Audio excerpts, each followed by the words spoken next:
Doctores de Reddit, ¿cuál ha sido su experiencia más perturbadora? Soy técnico en emergencias médicas.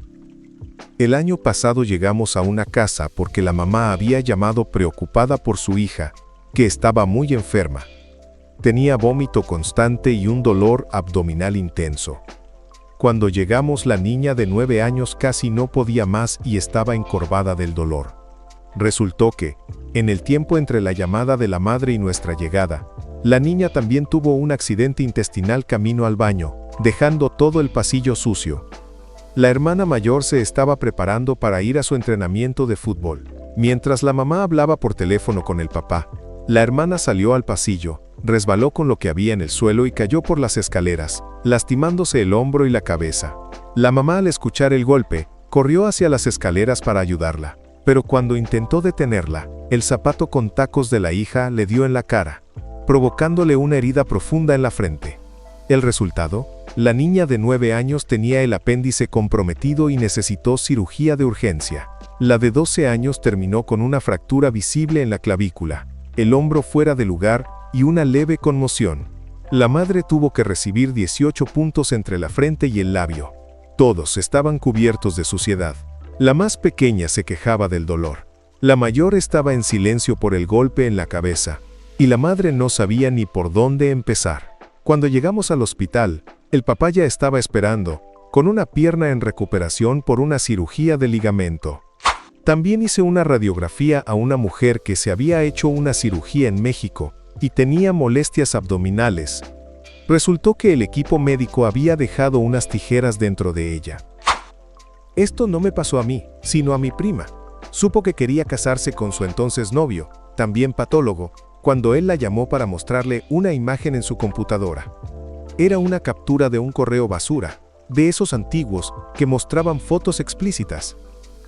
En una de ellas, él notó una pequeña mancha sospechosa en una de las zonas externas íntimas de una mujer. Le pidió su opinión profesional y luego le respondió al remitente del correo, sí, al spam, diciendo que no estaba interesado, pero que debería ver a un médico de inmediato. Casi un año después, desde un correo distinto, le respondieron agradeciéndole la sugerencia. Efectivamente era un melanoma. El tipo es un 10 de 10. Mi prima se casó bien. Él cuenta esa historia a todo el mundo. Estaba en la Facultad de Medicina, haciendo mi rotación en psiquiatría de pacientes internados. Esto ocurrió justo antes de que yo empezara, así que no lo vi personalmente, pero todos hablaban de eso. Una paciente en un episodio esquizofrénico intenso se lastimó gravemente uno de sus ojos, al punto de desprenderlo. Según contaron, incluso llegó a llevárselo a la boca. Ella decía que lo hizo porque quería ver dentro de sí misma. Solía temer que me asignaran pacientes con ese tipo de conductas en mi unidad. Los ojos son mi punto débil, y estas personas estaban completamente fuera de la realidad o profundamente angustiadas cuando volvían en sí y se daban cuenta de lo que habían hecho. La peor experiencia fue con un hombre que no solo se había dañado los ojos, sino que los había colocado en un lugar bastante inusual. Además, tenía baterías grandes en las cuencas vacías y, por si fuera poco, un lápiz incrustado en una zona sensible. En ese punto, ya nada tenía lógica. Uf, sí. Ojalá pudiera decir que fue la primera vez que escuché algo así. A lo largo de mi carrera, atendimos a 2 personas que se causaron daño ocular de ese tipo. Pero el peor caso fue el de un hombre que, convencido de que su retina le picaba, tomó un clavo de construcción y lo introdujo directamente en el centro del ojo. Lo más increíble es que se olvidó de lo que había hecho, o simplemente lo dejó ahí. Con el tiempo, la piel cicatrizó por encima, formando una capa gruesa de tejido. Lo vimos unos 2 años después del incidente. Por suerte, no fuimos testigos del momento en que ocurrió, pero sí tuvimos que convivir con su presencia en la unidad. Literalmente parecía que llevaba puesta una máscara de Halloween muy gráfica. Causaba bastante impacto entre los demás pacientes cada vez que salía de su habitación. Sorprendentemente, él no sentía molestia alguna. Y como ya había pasado tanto tiempo, los médicos decidieron no intervenir, ya sea por el riesgo quirúrgico o porque él se negaba por completo. Verlo todos los días, durante varias horas, por 2 semanas seguidas, fue mucho más perturbador que presenciar un momento breve y sangriento. Créelo o no. No es lo más extremo que he visto, pero sí una de las experiencias más memorables. Estaba trabajando en una clínica de atención urgente al inicio de mi carrera, y una señora de unos 60 años llegó diciendo que tenía una hemorroide desde hacía 2 semanas. Algo bastante común, pensé. Entré a la sala y ella describió los síntomas típicos, diciendo que ya le había pasado antes. Le pedí entonces que se quitara la ropa de la cintura para abajo, se pusiera una bata, y le dije que volvería con una asistente médica. Cuando entramos nuevamente ella ya estaba inclinada sobre la camilla, con la espalda hacia nosotros, y nos preguntó: ¿lo pueden ver? Lo que vimos fue algo parecido a una masa del tamaño de una lata grande de té helado saliendo de la zona rectal. No era una hemorroide. Era una protrusión rectal completa, uno de los peores casos que había visto. Y ella pensaba que era solo una hemorroide. Ahora, una historia más positiva. Un diagnóstico muy temprano de linfoma. Una persona llegó al hospital porque su perro le había jalado con tanta fuerza que se lastimó el hombro. Durante las pruebas y exámenes, se detectaron ganglios anormales en el área del hombro y la axila. Eso llevó a uno de los diagnósticos más tempranos de linfoma difuso de células B grandes que los oncólogos del hospital habían visto. Fue una experiencia muy personal para mí porque esa persona desconfiaba bastante de la medicina.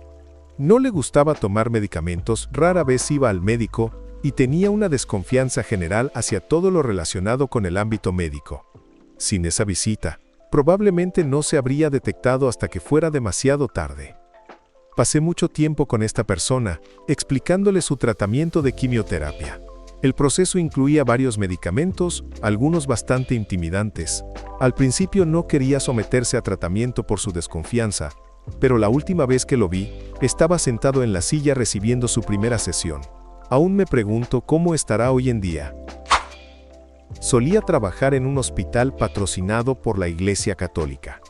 Era un hospital bastante normal, pero tenía una característica poco común: una pequeña capilla en la planta baja. Había una cámara apuntando al altar, y los pacientes podían ver la transmisión en vivo desde la capilla en los televisores de sus habitaciones. Excepto por la misa dominical, nunca pasaba nada en el canal de la capilla, hasta que llegó la señora excéntrica. Se presentó en recepción de urgencias y le pidió a la enfermera un insecticida y un bisturí. Cuando se le preguntó por qué, explicó que quería abrirse la piel para eliminar los insectos que, según ella, vivían bajo su piel. Incluso señalaba con el dedo dónde se movían los bichos, aunque su piel estaba perfectamente normal. Ni un bulto. La enfermera la llevó a una habitación y me llamaron a mí, porque en ese hospital todo lo que no era quirúrgico se derivaba automáticamente a medicina interna. Era un hospital pequeño, solo teníamos cirugía y medicina interna. Todo lo demás se transfería a hospitales grandes de la ciudad. Fui a hablar con ella y seguía firme en su historia. Bichos que se movían bajo su piel y que necesitaba exterminarlos. En ese punto estaba claro que había riesgo de que se hiciera daño, así que necesitábamos trasladarla a un hospital psiquiátrico.